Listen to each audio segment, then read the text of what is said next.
नमस्कार, स्वागत है आप दर्शकों का। आप देख रहे हैं न्यूज़ 18 का डिजिटल प्लेटफॉर्म। मैं हूं आपके साथ रजनी चौबे। नया फाइनेंशियल ईयर शुरू होते ही 1 अप्रैल से कई बड़े नियम लागू होने जा रहे हैं, जिनका सीधा असर आम लोगों, खासकर सैलरीड कर्मचारियों और टैक्स पेयर्स पर पड़ेगा। पैन कार्ड से जुड़े अपडेट, एचआरए के नियम, क्रेडिट कार्ड चार्ज और पेट्रोल से जुड़ी नीतियों में चेंज आपकी जेब पर असर डाल सकते हैं। तो ऐसे में ज़रूरी है कि आप इन नियमों को पहले से समझ लें, ताकि टैक्स प्लानिंग सही तरीके से कर सके और अनावश्यक खर्च से बच सके। अब तक पैन कार्ड बनवाने के लिए अब आधार पर्याप्त था, लेकिन 1 अप्रैल 2026 से यह सुविधा खत्म हो जाएगी। असल में नए नियमों के तहत पैन बनवाने या उसमें सुधार करने के लिए एक्स्ट्रा डॉक्यूमेंट्स देना जरूरी होने वाला है। नए रूल से पैन प्रो से पहले से ज़्यादा सख्त और सेफ हो जाएगा। आज के समय में हमारा बटुआ मोबाइल में आ गया है, लेकिन इसके साथ फ्रॉड का खतरा भी उतना ही बढ़ गया है। इसी को देखते हुए आरबीआई ने 1 अप्रैल 2026 से नए सेफ्टी रूल लागू करने का फैसला किया है। अब सिर्फ ओटीपी से काम नहीं चलेगा। हर ऑनलाइन पेमेंट के लिए 2 सुरक्षा परतें जरूरी होंगी, जैसे पिन, बायोमेट्रिक या डिवाइस वेरिफिकेशन।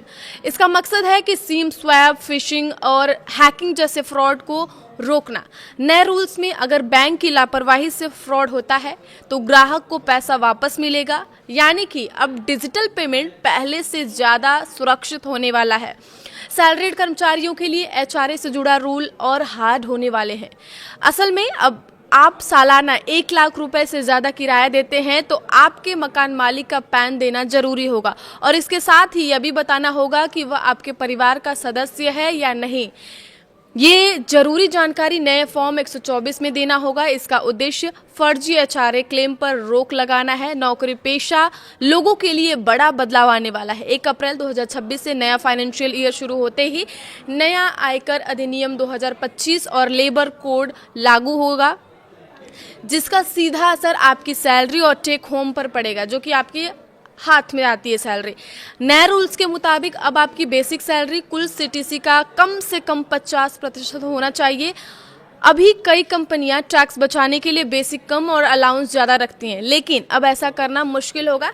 बेसिक सैलरी बढ़ने से आपका पीएफ और ग्रेच्युटी भी बढ़ेगी, यानी रिटायरमेंट के लिए ज़्यादा बचत होगी। हालांकि पीएफ ज़्यादा कटने से हाथ में मिलने वाली सैलरी थोड़ी कम हो सकती है, जबकि एचआरए छूट कम होने से पुराने टैक्स सिस्टम में टैक्स थोड़ा बढ़ सकता है। लेकिन नए टैक्स रिजीम वालों के लिए ज़्यादा फर्क नहीं पड़ेगा, क्योंकि 12.75 लाख, लगभग 13 लाख तक की आय पर टैक्स छूट मिलती है।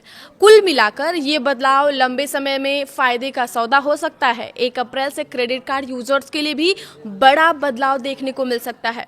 अब बड़े ट्रांजैक्शन की जानकारी इनकम टैक्स विभाग तक जाएगी। तो अगर आप साल में 10 लाख रुपए से ज़्यादा का कार्ड बिल डिजिटल तरीके से भरते हैं या 1 लाख से ज़्यादा कैश पेमेंट करते हैं तो यह रिपोर्ट होगा, यानी कि अब हर बड़ा खर्च सीधे आपके पैन से जुड़ा जाएगा। इसलिए खर्च और टैक्स रिकॉर्ड का ध्यान रखना बेहद ज़रूरी है। इन दोनों एलपीजी की मारामारी भी चल रही है, तो अब उम्मीद की जा रही है कि हर महीने की तरह 1 अप्रैल को भी तेल कंपनियां रसोई गैस और कमर्शियल सिलेंडर की कीमतों का रिव्यू कर सकती हैं।